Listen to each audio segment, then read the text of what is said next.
Hello আসসালামু আলাইকুম বন্ধুরা, সবাই কেমন আছেন? আশা করি ভালো আছেন। আজকে আমি থুরের বড়া বানাবো। দেখেন এখানে থুরের বড়া কেটে নিয়েছি, কুচি কুচি করে কেটে নিয়েছি। এটা ধুবো, সুন্দর করে ধুয়ে তারপর আমি বড়াটা বানাবো। দেখেন এভাবে কেটে নেবেন, তারপর বড়াটা বানাবেন। অবশ্যই খুবই ভালো লাগে খেতে। এখন আমি ধুয়ে নিচ্ছি, সুন্দর করে ধুয়ে নেব যাতে ধুলাবালু না থাকে, সেজন্য আমি সুন্দর করে ধুয়ে নেব। দেখেন এভাবে কষলে কষলে ধুয়ে নেব। কষলে কষলে ধুয়ে ধোয়াটা আমার দেখেন ফাইনালি হয়ে আসছে। এখন আমি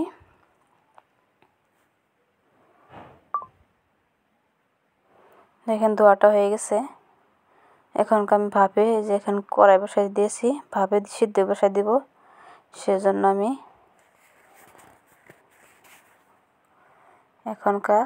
দিয়ে দিলাম, থোরগুলো দিয়ে নিচ্ছি, দিয়ে পরিমাণ মতো এখন জল দিয়ে নেব।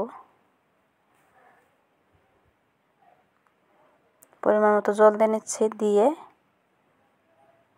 ভালো করে এটা ভাপ দিয়ে নেব, সুন্দর করে ভাপ দিয়ে নেব। দেখেন ভাপ দিয়ে নিচ্ছি, বলক ওঠে নাই। দেখেন ফাইনালি আমার বলকটা উঠে গেছে, সুন্দর হয়ে গেছে দেখেন প্রায়। এখন আমি তুলে নেব, ভাপটা আমার হয়ে গেছে, তুলে নিচ্ছি। তুলে সবগুলো তুলে নিলাম।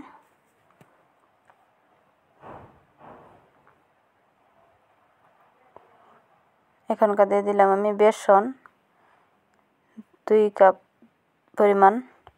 তারপর দিয়ে দিব আমি এখানে চালের গুঁড়া,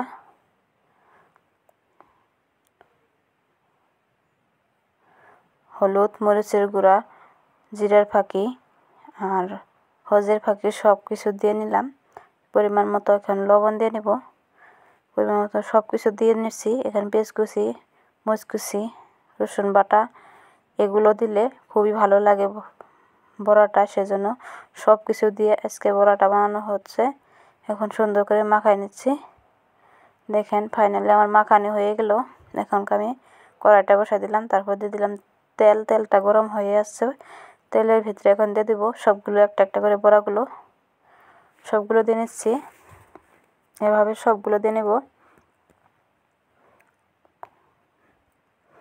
ফাইনালি দেখেন আমার দেওয়া হয়ে গেল বড়াগুলো সব। সুন্দর করে এখন একটা একটা করে উল্টাই দিব, উল্টাই দিয়ে 2 পিসটি ভেজে নেব সুন্দর করে। এভাবে সুন্দর করে সব 2 পিসটি ভেজে নেব।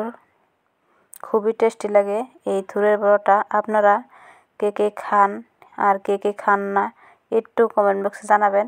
অবশ্যই এভাবে একদিন থুরের বড়াটা বানায় খেয়ে দেখবেন, অবশ্যই খাবেন। খুবই ভালো লাগে, টেস্টি লাগে খেতে, সেজন্য আজকে বানানো হয়ে গেল। দেখেন আমার পেছাল পাড়তে পারতে আমার বড়াটা হয়ে গেল। দেখেন এখন আমি নামাই নিচ্ছি, সবগুলো একটা একটা করে এভাবে নামাই নেব। এভাবে সবগুলো নামাই নিলাম। দেখেন খুবই সুন্দর হয়েছে বড়াগুলো। এভাবে অবশ্যই বানিয়ে খেতে চেষ্টা করবেন।